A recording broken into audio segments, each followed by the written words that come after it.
Olá, amigos e amigas, bem-vindos e bem-vindas ao meu canal Por um Novo Amanhã. Eu sou o Luiz Horato e hoje eu vou tentar explicar mais uma vez o que o pré-candidato a presidente, suposto pré-candidato, até porque até isso já está abalado, digamos assim, ou ameaçado essa situação.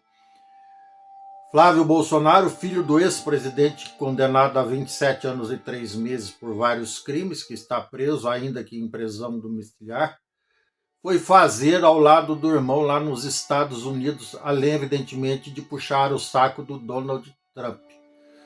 Ele foi, num primeiro momento, pelo menos do meu ponto de vista, criar uma cortina de fumaça, haja vista que demorou, mas finalmente o nome dele foi ligado, ou está sendo ligado, ao escândalo do Banco Master, do Daniel Vorcaro.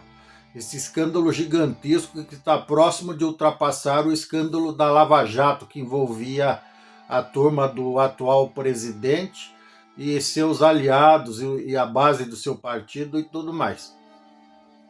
Então, esse novo escândalo, que já tem uma série de réus ou presos ou investigados, enfim, que inicialmente falava-se de um escândalo da ordem de alguma coisa em torno de 6 bilhões de reais, já ultrapassa os 60, segundo alguns portais de notícia que obtiveram essa informação dentro do processo de investigação, que já teve diversas ramificações, diversas operações policiais, não só da Polícia Federal junto com o Ministério Público, mas também de polícias civis e militares de vários estados, várias unidades da Federação Brasileira.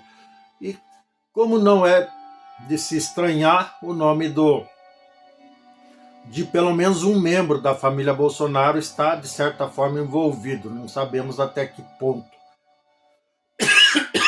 Desculpa. Também não sabemos se ele é inocente ou não. Não estamos fazendo nem julgamento, nem pré-julgamento. Mas o fato é que ele recebeu 61, 62 milhões de reais diretamente do Daniel Vorcaro. O Flávio Bolsonaro recebeu do Daniel Vorcaro, supostamente para financiar um filme sobre a vida do herói da Pátria Amada Brasil, o pai dele, que quis tomar o poder na força, montou um esquema gigantesco para tomar o poder na força, só que a casa caiu. Então esse suposto patriota, só que não, né? Na verdade o Lula definiu bem, aí o Lula, que também não gosto dele, mas quando ele bota o chapeuzinho e vai falar de improviso, né? Eu já penso, lá vem besteira. E às vezes ele fala alguma coisa acertada. Uma das últimas das coisas acertadas que ele falou nos últimos 60 anos, pelo menos do meu ponto de vista, é que os filhos do Bolsonaro conseguem ser pior que o pai. Eu achei isso muito engraçado. Então, e é verdade, os caras estão provando isso. O pai dele vivia dando tiro no pé. Agora o Flávio Bolsonaro foi lá e deu um tiro em cada pé. Porque ele foi lá puxar o saco do Trump, foi lá criar uma cortina de ferro para tentar desviar o foco e os holofotes da história do envolvimento dele com o escândalo do Banco Master e do Daniel Vorcaro, e também foi tentar fazer uma média com o curral eleitoral dele. Evidentemente, quando se trata de curral eleitoral, tudo que o cara... Os maiores absurdos, as piores besteiras, as piores asneiras, as maiores mentiras que o indivíduo fala viram lei. Por um cara que é, evidentemente, de certa forma, deslumbrado pelo seu ídolo.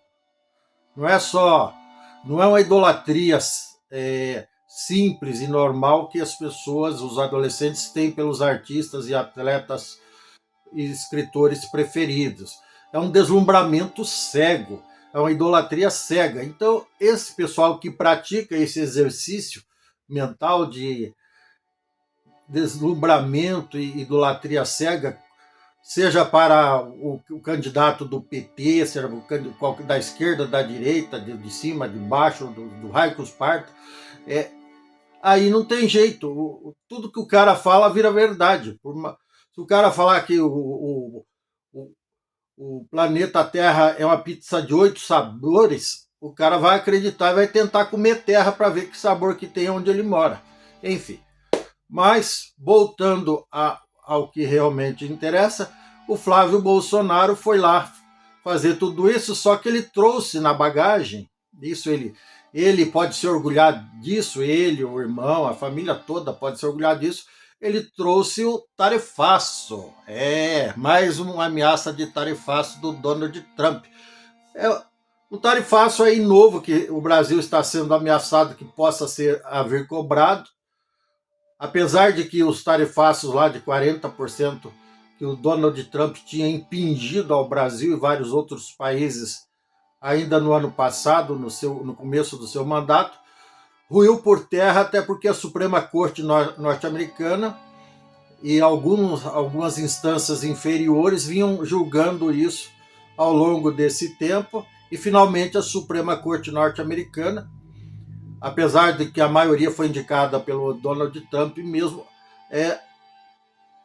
considerou ilegal, anulou todos os tarifaços, inclusive condenando o Tesouro norte-americano a devolver centenas de milhões de dólares para vários países contra os quais se havia aplicado o tarifaço que foi considerado ilegal. Então, e agora, para nossa surpresa, o Flávio foi lá e trouxe uma nova ameaça, que é um tarifaço de 25%, e mais uma sobretaxa, um sobretarifaço de 12,5%, que depois eu vou gravar um vídeo só sobre isso.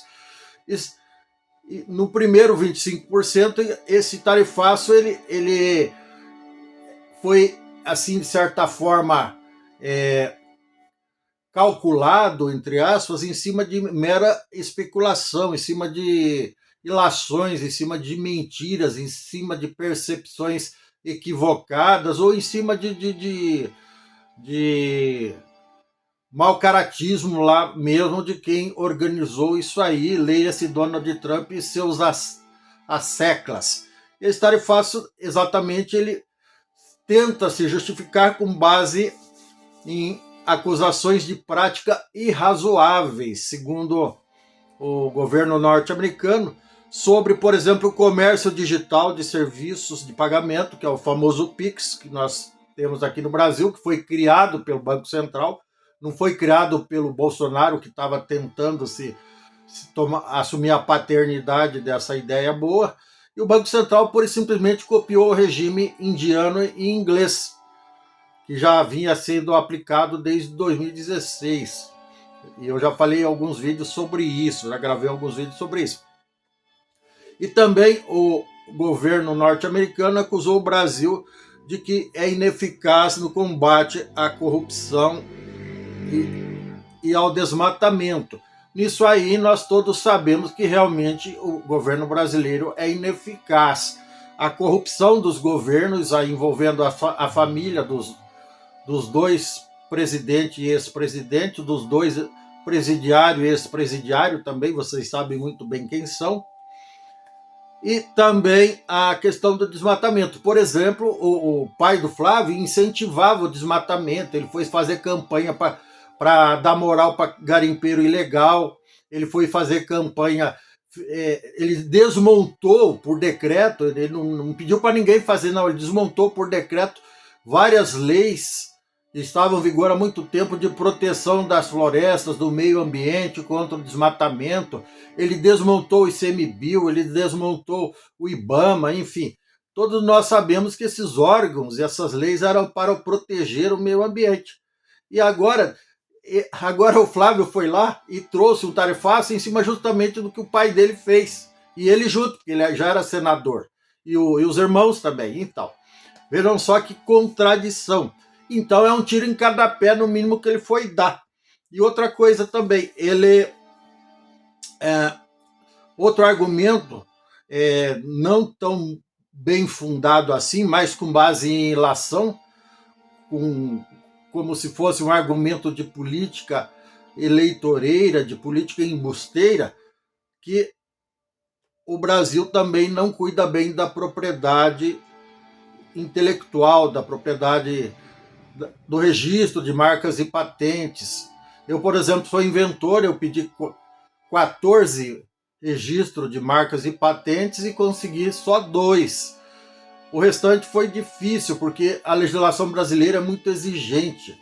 Mas também não posso culpar de todo o INPI, o Instituto Nacional da Propriedade Industrial. Também fui culpado em algum momento, até porque eu pedi 10 de uma vez e depois eu fiquei desempregado, não tinha dinheiro para pagar as taxas, a anuidade, acabei perdendo. Eu falo isso com dor, com pesar, mas não tenho vergonha de ter passado por essa situação que eu não criei.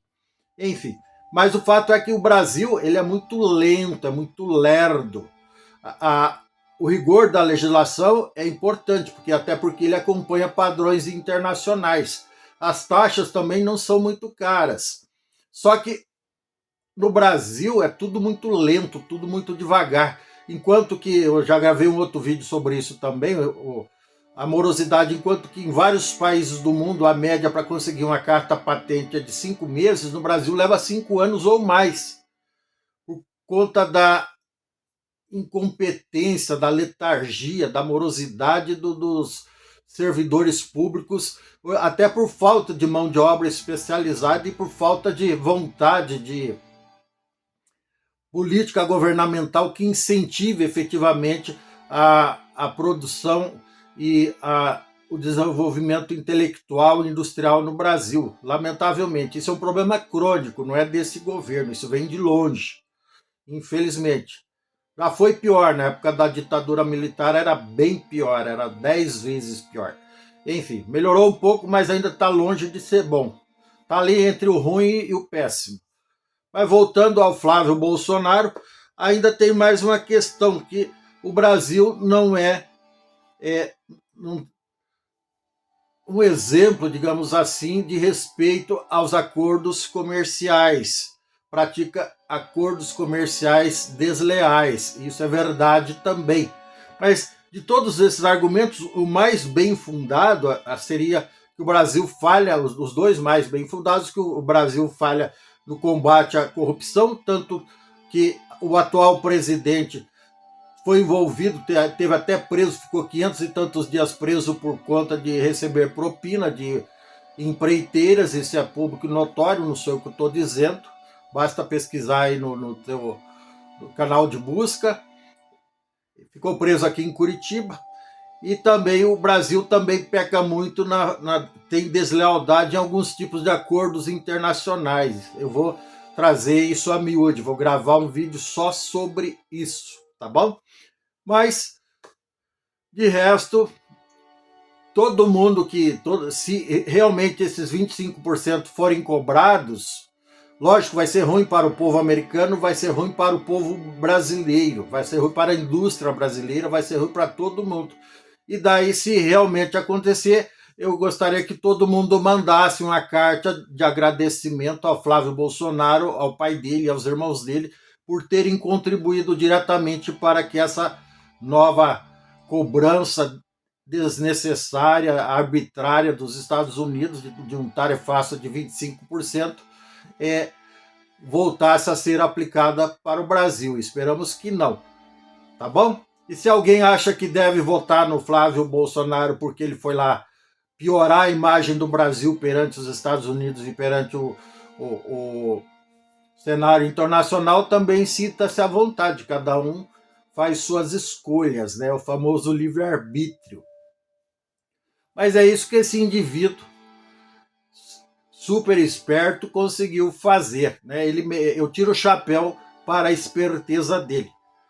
Então, é isso. Se você gostou, dê um like, dê um joinha, inscreva-se no meu canal, não custa nada. Ative o sininho para receber novos vídeos em tempo real. Gratidão, sorte, sucesso, um abraço, tchau, até mais.